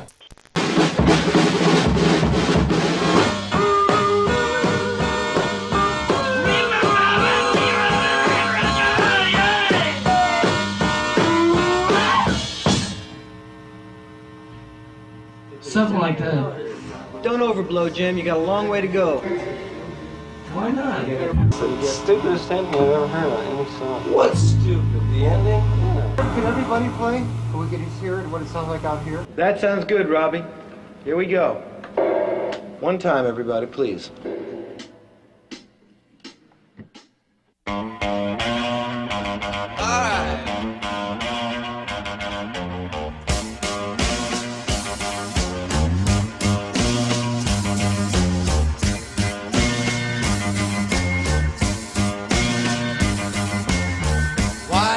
Child, full of grace, savior of the human race, your cool face.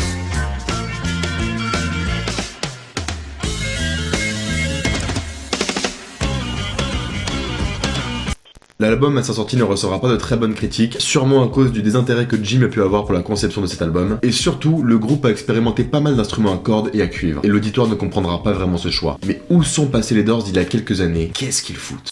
Come on, come on, come on, come on, now touch me, babe. Can't you see that I am not afraid? What was that promise that you made? Mais il y a néanmoins de très bonnes chansons. Ma préférée, moi, c'est The Soft Parade, qui porte le même nom que l'album, donc. Je la trouve incroyable, car dans ce titre, qui dure 7 minutes, il y a 5 chansons, 5 ambiances. Et c'est là que tu vois que les mecs, c'était des pros, des putains de musiciens, ils étaient trop forts. Can you give me sanctuary? I must find a place to hide. Easter's chocolate candy.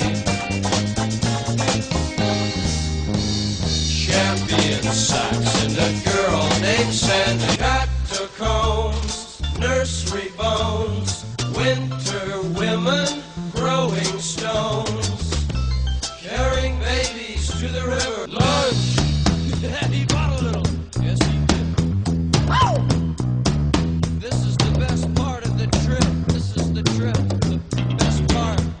Ça monte crescendo, c'est un peu comme un acte sexuel, on dirait un peu le boléro de Ravel dans le genre. Peut-être que je m'enflamme, hein, mais c'est vraiment ce que je ressens en l'écoutant. C'est calme au début, doucement, mais sûrement, et à la fin, pouah, l'orgasme. With lions in the night. Out of sight. The lights are... Un jour où Jim se rend au studio d'enregistrement, la télévision est allumée et une publicité de la marque automobile Buick est en train de passer. Il reconnaît alors Light My Fire en fond sonore. Les 3 autres membres du groupe ont autorisé l'utilisation de Light My Fire pour la pub pour une coquette somme de $50 000. Jim n'apprécie pas du tout. De 1, de ne pas avoir été consulté, et de 2, que la musique, leur art, soit utilisé à des fins commerciales.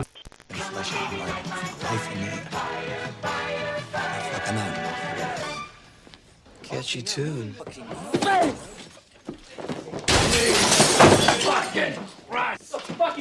Le contrat est annulé et les $50 000 s'envolent. Comme je vous l'ai dit il y a quelques instants, les Doors s'apprêtent à donner une gigantesque tournée, et il s'agit même de la plus grosse tournée jamais organisée aux États-Unis. Et le premier concert se déroule à Miami le 1er mars 1969 au Dinner Key Auditorium, un gigantesque hangar à hydravion désaffecté pour l'occasion. Morrison est avec Bill Siddons, le manager, et Pamela. Et il s'est sévèrement disputé avec cette dernière à l'aéroport, qui rentrera chez elle par la suite. Lui partira se saouler au bar et loupera son avion une 2e fois. Le groupe l'harcèle d'appels.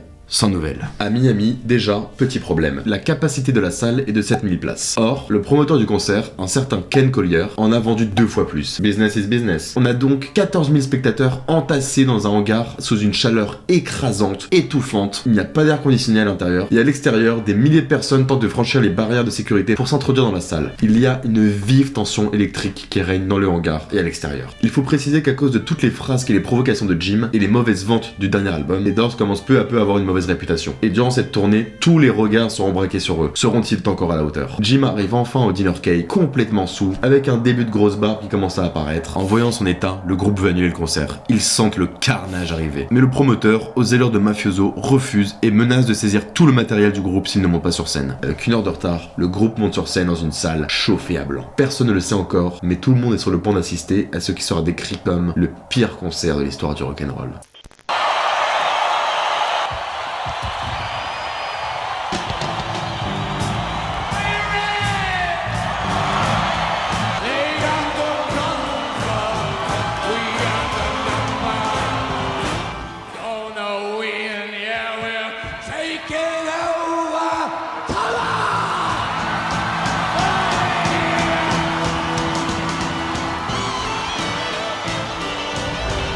Il faut savoir que Jim, lors de ses concerts, il agit beaucoup en fonction du public qu'il a en face de lui. Si le public est réceptif, attentif, bon enfant, il délivrera une performance magistrale en terminant sur les plus gros tubes tels que Light My Fire ou The End. En revanche, s'il le sent nerveux, agressif, hostile, alors là, il poursuivra son chemin dans la provocation, les insultes. Et c'est malheureusement ce schéma-là qui s'est présenté en ce tristement célèbre soir du 1er mars 1968. Une bagarre commence à éclater dans la fosse et à l'extérieur. Ce que tout le monde craignait est en train de se produire. Jim, très perturbé, déçu et en colère, commencera alors à s'arrêter de chanter et s'adresse au public. Durant tout le concert, si on peut appeler ça comme ça, Jim interrompra tous les quelques bribes de morceaux, insultera le public, le provoquera. À un moment, un fan monte sur scène et offre à Jim une agnelle, ce à quoi il répond « La salle rit ». Salle qui est au bord de l'implosion, d'une gigantesque émeute, et Jim le sait très bien. À un moment après, quelqu'un lui jette le contenu d'un verre en plein visage.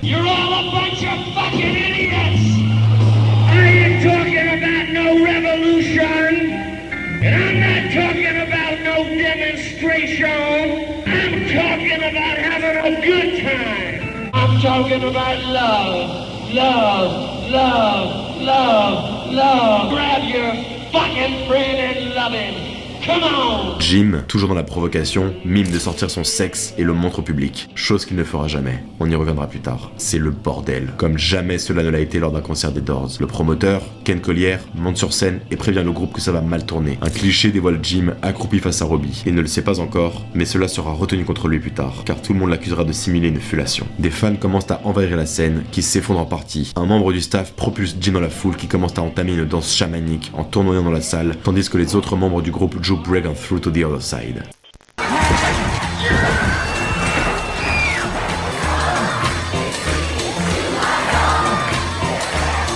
Dead rats, you know the day destroy the night. Night divide the day. Try to run, try to hide. Break on through to the other side. Break on through to the other side. Le groupe fuit la salle, laissant à Morrison torse nu, seul, le sourire aux lèvres, satisfait du chaos qu'il venait de provoquer. Wouah, la gueule de bois le lendemain ne doit pas être évidente à ce stade-là. Et de retour en loge, Jim, ce fou furieux, il aurait dit « Il faudrait vraiment qu'à partir de maintenant, le groupe prenne des dimensions plus politiques. Et par ailleurs, vous pensez que Buick sera toujours prêt à utiliser Light My Fire après cela ?» C'est un ouf, c'est un tordu, ce mec. 2 jours plus tard, tout le groupe part en vacances en Jamaïque pour se reposer. Séjour qui ne plaira pas du tout à Jim, qui se sentira très isolé, mis à l'écart par les autres membres. Pendant ce temps, quelque chose se trame contre les Doors, et surtout contre Jim, aux États-Unis. Le 5 mars, un mandat d'arrêt est délivré contre lui sous 4 chefs d'accusation, à savoir comportement indécent, exhibition indécente, outrage aux bonnes mœurs et ivresse publique. Il y avait des dizaines, voire des centaines de photographes durant ce concert chaotique, et jusqu'à aujourd'hui, il n'existe aucun cliché de Jim totalement nu ou en train de montrer son sexe ou de simuler une fellation. Mais cela ne suffira pas à calmer les détracteurs pour autant. À cause de l'incident de Miami, quasiment la totalité des concerts des Doors seront annulés par la suite aux États-Unis. C'est un carnage. Ils ne se produiront pas sur scène avant juin. Fini de jouer maintenant. À cette même période, le gouvernement, le FBI mettent tout en œuvre pour neutraliser les opposants à la présidence, à la guerre. Dans la ligne de mire, les Black Panthers, Martin Luther King, John Lennon et bien sûr, Morrison. Ce dernier est touché en plein cœur, il est au plus bas, Rock is dead.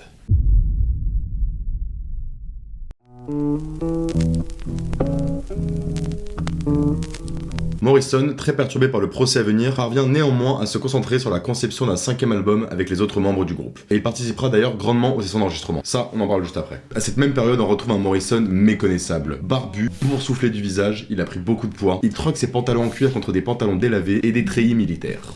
Mais miracle, il ralentit grandement sur la boisson. Il s'installe dans un hôtel très chic sur Sunset Boulevard et il sera désormais accompagné en permanence d'un garde du corps appelé Tony Funches. Et malgré tous les événements fâcheux, le groupe n'est pas totalement censuré, à vrai dire. Le 28 avril 1969, ils font un passage sur l'émission Critique sur la chaîne PBS. La chaîne avait séduit Jim et les autres Doors et les avait convaincus de rejouer ensemble. Jim aimait le concept de ne pas être censuré à la télévision. Le groupe donnera le meilleur de lui-même ce jour-là à la télé.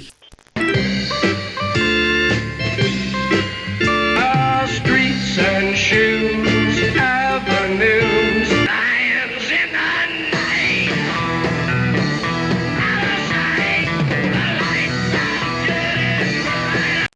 Le groupe y donnera également une interview et Jim y prévoira même l'avenir de la musique. I can kind of envision maybe one person with a lot of machines, tapes, and electronic setups, singing or speaking and using machines. Incroyable quand même quand on y pense, non? Comme je vous l'ai dit, les Doors sont en train d'enregistrer leur 5e album. Puissant, ils reviennent aux bases, à ce qui les a fait connaître, à ce qui les a fait percer, le blues et le rhythm blues. Anecdote, alors que le groupe se promène dans les quartiers un peu pauvres et peu fréquentables de Los Angeles, en compagnie d'Henry Diltz, un musicien qui est devenu photographe, il tombe par hasard sur un établissement appelé Morrison Hotel. Rien à voir avec Jim, y a aucun lien de parenté. Un hôtel un peu mytho où tu peux avoir une chambre pour 2,50$ la nuit. Il rentre à l'intérieur et demande au concierge s'ils peuvent prendre la photo pour la couverture d'un album de rock. Le concierge il en a rien à foutre, il les envoie balader et leur dit que c'est pas possible sans la permission du patron. Mais le patron il est pas là. Les Doors bredouillent, ou plutôt brecouillent, se cassent et se résignent à faire des photos donc juste devant l'établissement. Quand tout à coup, ils s'aperçoivent que le concierge se casse, donc ni une ni deux, tous les mecs qui rentrent à l'intérieur, et en quelques secondes seulement, scratch! Voici la pochette d'un des plus grands albums de l'histoire du rock qui s'appelle Morrison Hotel. Keep your eyes on the road, your hand upon the wheel. 4 mecs, tous égaux, sans artifice, juste d'excellents musiciens prêts à en découdre. L'album sort le 9 février 1970. L'album est excellent, il empeste le rock. Morrison comparé à un vieux bluesman empâté dans l'alcoolisme, certes, et pourtant il semble revenir à la vie. Et même les relations avec le groupe s'améliorent. Bien que la presse new-yorkaise ait lâché le groupe, les critiques de l'album sont excellentes et le public est carrément au rendez-vous. Cet album signe le retour triomphal des Doors. The Doors, fantastique groupe de rock, est de retour.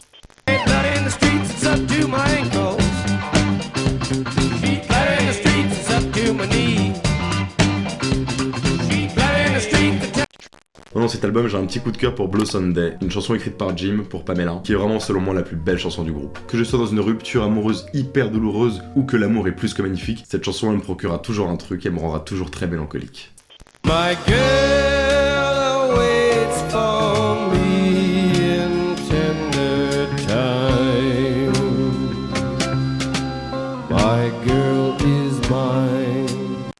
Pour moi, c'est vraiment l'une des plus belles chansons de l'histoire. Pas forcément dans le texte, parce que c'est pas très recherché, mais je sais pas, il y a un truc dans la voix de Jim qui d'habitude est super électrique, d'hyper doux, apaisé, je sais pas, elle me fait péter un câble cette chanson. En parallèle, ils remontent enfin sur scène et enregistreront ce qu'ils appelleront les Absolutely Live. Comme le nom l'indique, des lives majestueux, super qualitatifs, où le groupe donne le meilleur d'eux-mêmes. C'est la musique et uniquement la musique. On arrive courant août 1970 et s'ouvre alors le procès de Miami. Et comment dire ?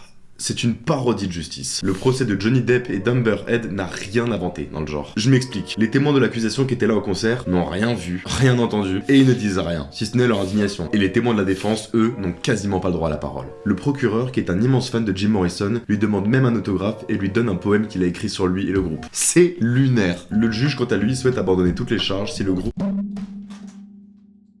Ok. Putain, j'en étais où? Le juge souhaite abandonner les charges qui pèsent sur Morrison si le groupe accepte de jouer un concert en faveur de l'association anti-drogue locale. Ce à quoi Jim refuse. Putain, Jim! Sois pas con, Jim, merde! Malgré l'interdiction de Jim de quitter le territoire durant son procès, le 30 août 1970 a lieu le dernier concert filmé des Doors. Le groupe s'envole au festival de l'île de White devant un public de 600 000 personnes. Jim Morrison, alourdi, barbu et tout de noir vêtu, reste immobile. Les yeux clos, accroché à son micro sur pied, tel un fantôme durant toute la prestation du groupe qui dure environ 1 heure. Of our elaborate plans, of everything that stands. Immédiatement après, le groupe retourne aux États-Unis. Le verdict du procès tombe fin octobre 1970. Jim est relaxé pour outrage aux bonnes mœurs, ivresse publique, mais sera condamné pour les autres chefs d'accusation et devra verser $500 d'amende et écopera de 6 mois de prison ferme. Quelques jours plus tard, le juge est réélu et Jim fera appel. Cette fois-ci, ça passera. Il évitera la prison, mais devra quand même faire des tiges. On ne parle plus de faire la révolution maintenant, mais faire du business et de vendre un maximum de disques. Les scandales tels que Miami ou les provocations passées de Jim Morrison, ça c'est pas du tout bon pour les affaires. Dans tout ce foutoir, Jim devient assez isolé maintenant. Son cercle d'amis est très restreint. Ray, John, Robbie et Pamela, évidemment, et une poignée d'amis, et surtout le public. Le public, lui, est encore très fidèle aux Doors et à Jim Morrison. Ça peut paraître très contradictoire ce que je dis, mais là on est très loin des événements mondains où le champagne et la coulent à flot. Le procès a vraiment affaibli Jim Morrison, aussi bien physiquement que mentalement. La prison plane sur sa tête, il sait qu'à la prochaine frasque, c'est fini. Le sexe symbole a pris beaucoup de poids, et cette barbe, qu'est-ce que c'est que cette barbe? Sacré nom de Dieu!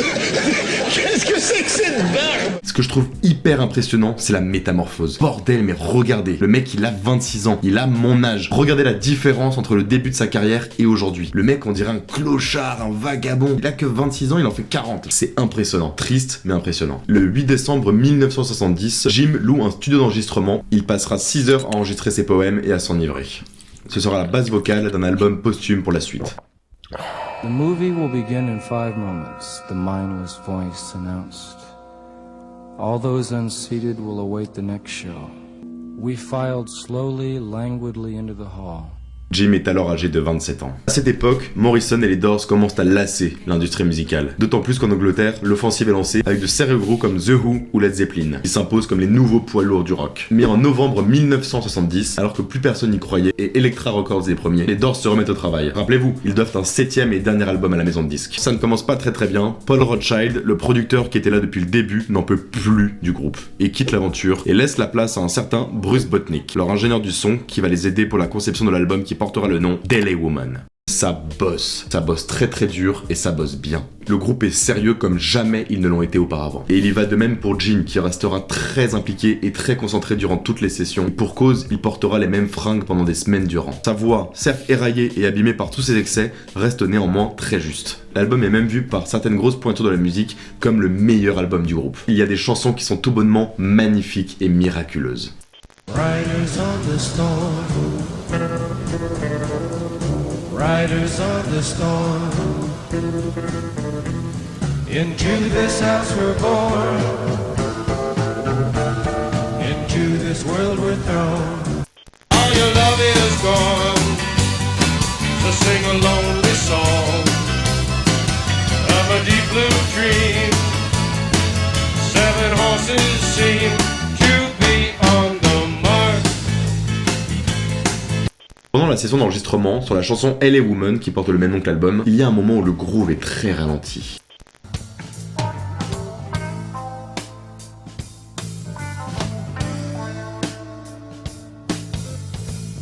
Quand tout à coup, Jim Morrison griffonne sur un morceau de papier Mr. Mojo Rising, qui n'est rien de plus que l'anagramme de Jim Morrison. Il répétera cette phrase plusieurs fois sur le morceau.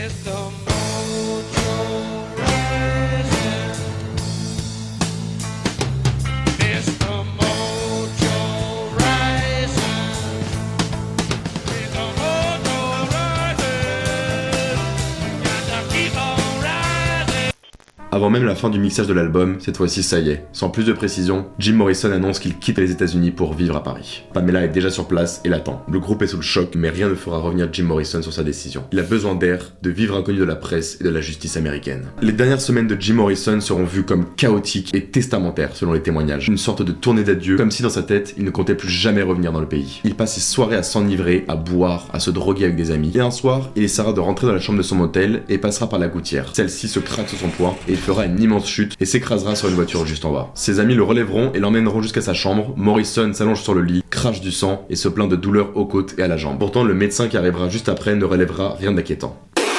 Ses anciennes copines de sexe traînent maintenant avec lui par pitié. En effet, le roi lézard, le dieu du sexe, la rockstar ultime, est désormais incapable de faire l'amour. Jim Morrison est un mort-vivant. Ses amis artistes, Janis Joplin et Jimi Hendrix, sont morts peu de temps avant, à l'âge de 27 ans. Jim s'amuse à dire autour de lui qu'il est le prochain sur la liste. Le départ pour Paris dans quelques jours, et désormais les Doors sont pour lui un lointain souvenir. Le 11 mars 1971, Jim, totalement ivre à un dîner, loupe son avion pour Paris, et est donc obligé de le reporter au lendemain.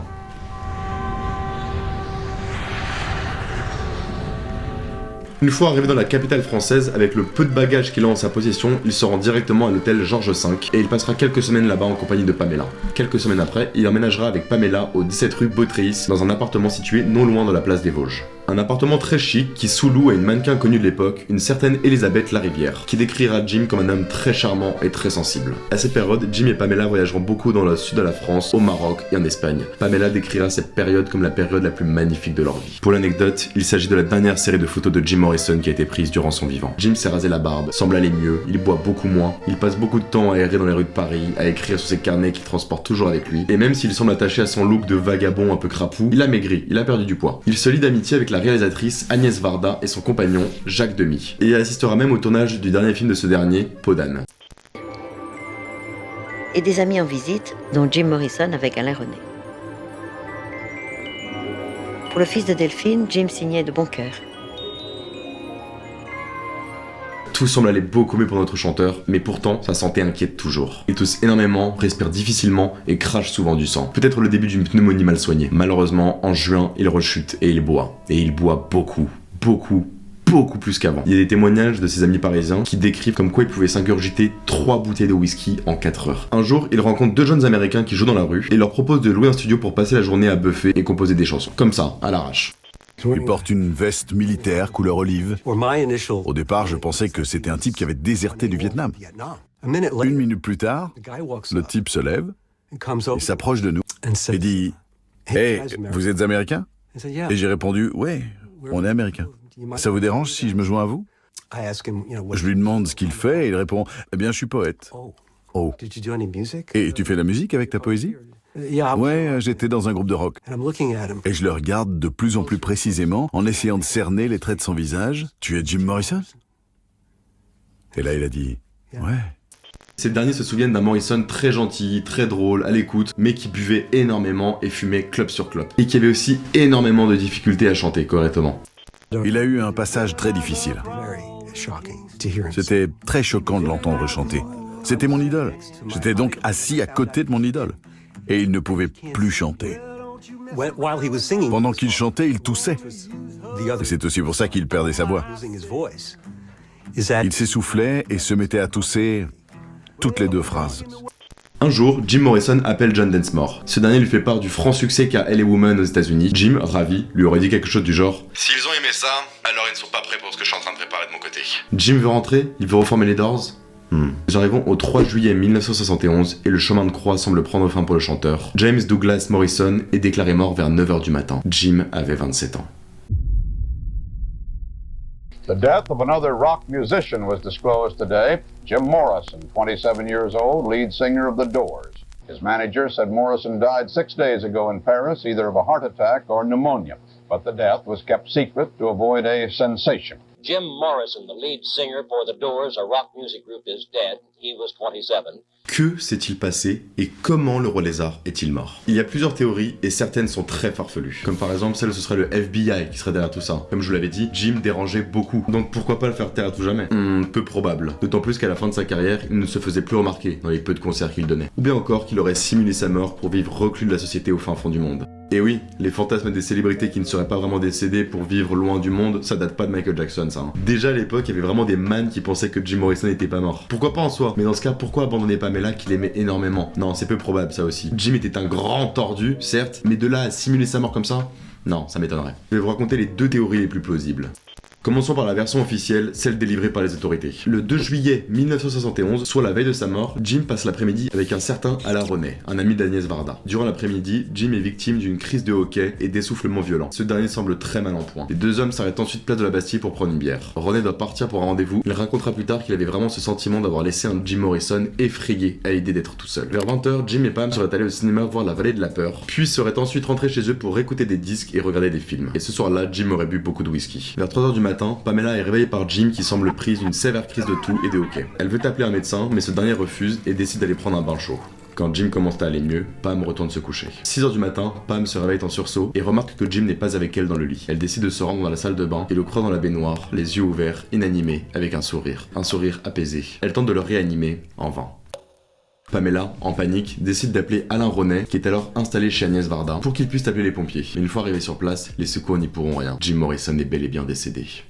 Pourtant, il semble que Pamela aurait omis quelques détails. En effet, devant le corps inanimé de Jim, elle n'aurait pas appelé Varda et Roney, mais son dealer et amant de l'époque, un certain Jean de Breteuil. Un dealer français issu de la haute bourgeoisie qui avait pour réputation de fournir en cam toutes les célébrités du moment. Pamela est une accro et ça depuis de très nombreuses années, ce qui n'était pas du tout le cas de Jim. Il détestait l'idée de s'injecter quoi que ce soit dans les veines. Les autres drogues et l'alcool, ça va. Mais alors l'héros, nion, bobo. Bref, Pamela aurait appelé Jean. Une fois sur place, Jean de Breteuil découvre le corps de Jim et ordonne à Pamela de se débarrasser de toutes les drogues présentes dans l'appartement. Puis il prend la fuite et disparaît des radars. Le médecin légiste arrive sur place donc et constate le décès de l'américain. A noter qu'à l'époque, Jim Morrison était beaucoup moins connu en France qu'aux États-Unis. Et en plus, avec son changement physique, sa prise de poids, il était encore plus méconnaissable. Le médecin légiste ne relève aucune trace de piqûre, de contusion ou quoi que ce soit, mais relève néanmoins des cailloux de sang dans les narines. Il finit donc par conclure à un arrêt cardiaque. Varda, Roney et Pamela font tout pour ne pas ébouriffer cette affaire. Éloigner toutes les pistes de drogue, de rockstar subitement décédé d'une overdose, c'est un arrêt cardiaque et point final. Pamela appellera le manager des Doors, Bill Siddons, qui sautera dans le premier avion direction Paris. Personne n'est au courant à part 5 personnes. Agnès Varda, Alain Roney, Pamela, évidemment, Bill Siddons et sa secrétaire. Les premières rumeurs circulent néanmoins à Paris. Une rockstar américaine serait morte il y a pas longtemps. Qui ça? Mick Jagger? Non, Jim Morrison. Jim Morrison? Il habite à Paris? Jim sera inhumé le 7 juillet 1971 au cimetière du Père-Lachaise à Paris, où Edith Piaf, Oscar Wilde, Molière et plein d'autres encore y reposent. La cérémonie est très simple et très intime. Seules les personnes que je viens de vous citer précédemment sont présentes. Il n'y a même pas de sépulture sur la pierre tombale et Pamela restera un poème de Jim. Le lendemain, Bill retourne aux États-Unis et annonce la nouvelle à la presse et au groupe. Les Doors refusent d'y croire. Le monde entier est sous le choc. Il vient de perdre une immense rockstar. Donc voilà, ce que je viens de vous raconter, c'est la version officielle. Maintenant, il existe une autre version, plus officieuse, mais très plausible. Je vous raconte. Jim se rendait souvent dans un club assez branché de la capitale, dans le quartier de Saint-Germain, un club appelé le Rock'n'Roll Circus.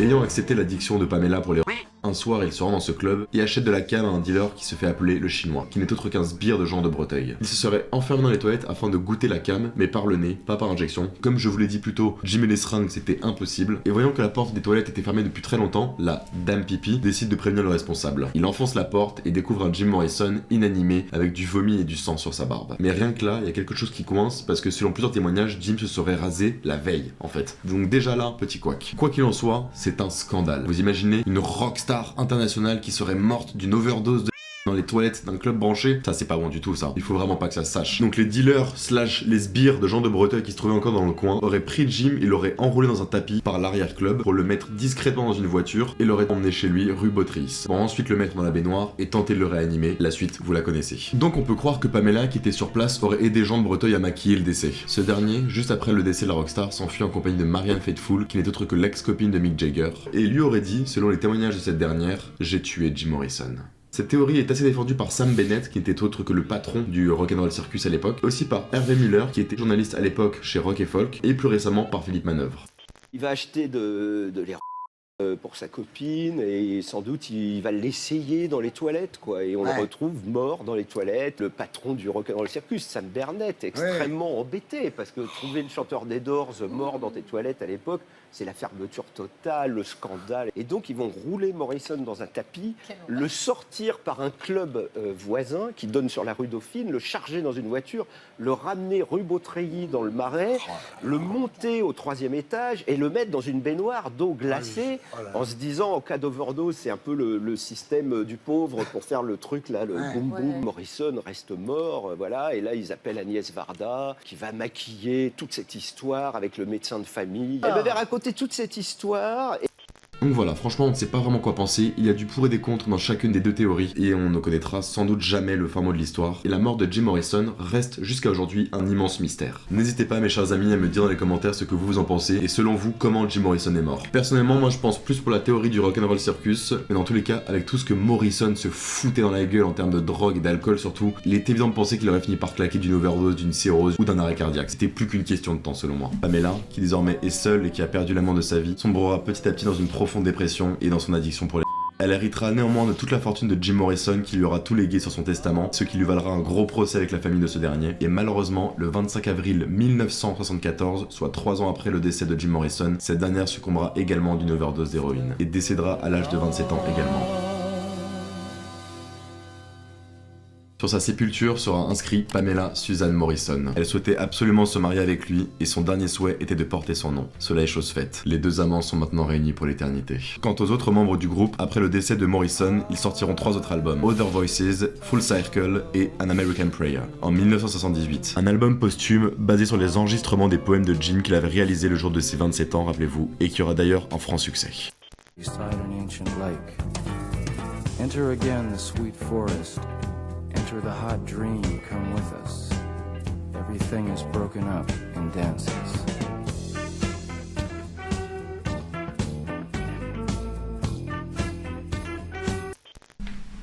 Mes chers amis, on arrive maintenant à la fin du trip, donc il est temps maintenant pour nous de faire un petit bilan. L'écriture de cette vidéo était assez éprouvante, parce que cet homme il est tellement, mais tellement complexe. Pendant des semaines, je me suis vraiment enfermé dans l'univers de Jim Morrison et des Doors. J'ai lu tout ce qu'il y avait à lire, j'ai poncé les vidéos YouTube, les concerts, les témoignages, les interviews. J'ai lu pour la énième fois ce livre qu'un ami m'avait offert il y a quelques années, qui est une véritable mine d'or sur le sujet. Il m'a beaucoup aidé pour la création de cette vidéo. Jim Morrison, il a vraiment une place très importante dans ma vie, car quand j'étais plus jeune, j'écoutais beaucoup la musique de Jim Morrison et des Doors. Et je ressentais vraiment ce sentiment de voyage, d'évasion, d'antisystème, de liberté, de révolte. C'était vraiment très frappant en fait à l'époque, quand j'avais écouté ça pour la première fois. Je le mets d'ailleurs plus ou moins à la même échelle que Peter Doherty. D'ailleurs j'ai fait une grande vidéo sur lui à son sujet, dans le même genre que cette vidéo. Donc si vous l'avez toujours pas vu et que ça vous intéresse, je vous en prie, cliquez sur le lien, la vidéo est disponible. Et vous verrez qu'il y a énormément de similarités entre ces deux artistes, c'est super intéressant. La musique des Doors m'a sauvé de bien nombre de moments de tourmente. Et jusqu'à aujourd'hui, il est vraiment très rare qu'il se passe une journée sans que j'écoute la musique des Doors. Je me revois à 14 ans enfermé dans ma chambre en train d'essayer de faire le solo de Light My Fire à la guitare. Ça me paraît tellement loin, c'était tellement dingue. Après cette vidéo, je pense que la plupart d'entre vous vont dire mais c'est un psychopathe ce mec, c'est un pauvre type, c'est une merde. Franchement, ouais, y a de quoi penser ça. Un Jim Morrison, aujourd'hui, en 2024, mais c'est impossible, c'est mort. Il serait trop malaisant, trop chelou, paraîtrait prétentieux, tout le monde le détesterait, je pense. Ce serait un enfer de bosser avec un type comme lui aujourd'hui. Déjà qu'à l'époque c'était chaud, mais alors là, c'est mort, c'est impossible. Mais malgré tout ça, malgré toutes les facettes sombres et tout ce que je viens de vous raconter à son sujet, ce type était vraiment décrit par tout son entourage comme quelqu'un de très gentil, très généreux, qui avait vraiment le cœur sur la main, hyper talentueux, brillant, d'une intelligence extrême. Et il était toujours là pour quelqu'un qui était dans le besoin, selon les témoignages. Mais oui, en effet, les excès pouvaient faire de lui un sale type. Et puis il faut se dire surtout qu'entre les années 60 et aujourd'hui, il y a une énorme différence, c'était pas du tout la même époque. Dans un monde en pleine guerre froide, en pleine guerre du Vietnam, qui commence tout juste à penser ses plaies de la Seconde Guerre mondiale, déboule un immense mouvement de paix, de flower power, etc. Le rock'n'roll avait une place considérable dans la culture, c'est comme le rap aujourd'hui. À l'époque c'était le rock, c'était du n'importe quoi. Et de nulle part, surgit un mec hyper talentueux, hyper charismatique, hyper sexy, un sex symbole qui avait plein d'idées en tête. Et qui avec tout ça réussit à fédérer ce mouvement. C'était hallucinant quand on y pense. Mais en effet, un homme profondément dépressif, noyé dans tous ses démons, un homme qui a cramé la vie par la debout et qui allait jusqu'au bout de son trip. Tel était son souhait. Et cet homme, moi, mais qu'est-ce qui me fascine? Pas par sa personnalité, loin de là, parce que bon jouir, hein, moi je veux pas être comme lui, hein, mais de par ce qu'il a créé, instauré, et de tout son art avec lui, et les Doors, tout simplement. Et moi je regrette beaucoup cette époque des années 60 où il y avait vraiment, comme je vous l'ai dit, une effervescence, un mouvement uni de la jeunesse, la révolte, etc. Le fameux c'était mieux avant, j'y échappe pas là, c'est clair. Et je sais pas, c'est vraiment ce que je ressens. Je me dis qu'aujourd'hui dans ce monde qui va profondément mal, on aurait tellement besoin d'un truc comme ça, d'un truc vraiment genre qui déglingue tout sur son passage, un mouvement, tout le monde est uni, avec une icône telle qu'un Morrison qui, il emmerde tous les codes, les restrictions et il fédère tout ça autour. Bon, je pense que je m'enflamme un peu, mais vous avez compris l'idée. Je trouve la vie de cet homme tellement passionnante, tellement riche, il y a des milliards d'anecdotes à raconter encore à ce sujet. J'ai vraiment essayé comme d'hab de raconter dans les grandes lignes avec un grand condensé. Il y a tellement de trucs à apprendre, si vous voulez en apprendre plus, mais foncez. Et à la fois sa vie je la trouve tellement tragique, c'est tellement du gâchis. Il est mort si jeune. Aujourd'hui ça se trouve il sera encore en vie et aurait même sûrement le succès qu'ont les Stones ou Paul McCartney, si ce n'est plus. On n'en sait rien, avec des si on refait le monde. Mais moi j'en suis persuadé, la carrière des Doors et de Jim Morrison, elle est super courte, elle s'est fait sur 4-5 ans à peu près. C'est rien du tout. Et pourtant en 5 ans, vous voyez tout ce qui s'est passé. Et puis Pamela, la pauvre Pamela, sa muse éternelle, sa compagne, sa chérie, qui est morte brutalement 3 ans après, comme ça. À chaque fois ça me fait un truc, je trouve ça vraiment triste. La fin de cette vidéo elle est un peu dure à tourner parce que c'est trop, c'est tellement triste en fait, je trouve, ça m'émeut vraiment à chaque fois. Enfin voilà, on arrive vraiment à la fin de cette vidéo et je tenais vraiment à vous remercier du fond du cœur d'être resté jusqu'à la fin. J'espère sincèrement que ça vous a plu, que ça vous aura appris plein de choses sur cet homme, sur le groupe des Doors, cette époque des années 60, etc. Et que ça vous permettra de donner une chance à la musique de ce groupe. Je pense à un ami en particulier qui déteste les Doors. Va se reconnaître, si tu regardes cette vidéo, aime les Doors on t'a dit, maintenant. Elle va partir celle-là. En tout cas c'était vraiment incroyable de faire faire ce projet qui me tenait vraiment à cœur, de me replonger dans cet univers hyper psyché, baisé que l'univers d'Edward Morrison. En 2 vidéos, sur celle de Hertie et celle-ci, j'ai parlé des 2 artistes qui sont les plus importants à mes yeux et qui ont beaucoup joué à faire de moi ce que je suis aujourd'hui. Les bases sont posées, vous savez dans quel univers je baigne, maintenant on a vraiment de quoi s'amuser pour la suite, je pense. J'ai sorti il y a quelques mois une vidéo où je me suis amusé à faire une parodie de l'émission Tellement Vrai sur Énergie 12, vous la connaissez forcément cette émission je pense, où j'imitais un mec qui se prenait pour la réincarnation de Jim Morrison. C'est complètement barré, on s'est éclaté à faire ça. Pareil, je vous la mets juste ici, si vous voulez aller la voir, foncez, franchement c'est bien marrant. Mon montage était beaucoup moins pro à l'époque, il a beaucoup évolué, donc s'il vous plaît, soyez indulgents. Longue vie au rock'n'roll, longue vie à Jim Morrison. Merci encore une fois du fond du cœur de m'avoir écouté. C'était le Six et see vous la prochaine fois.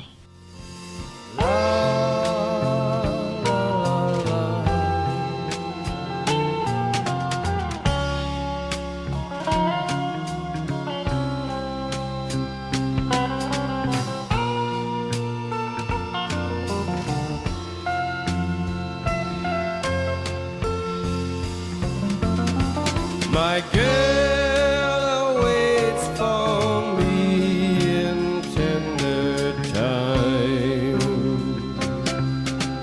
My girl is mine.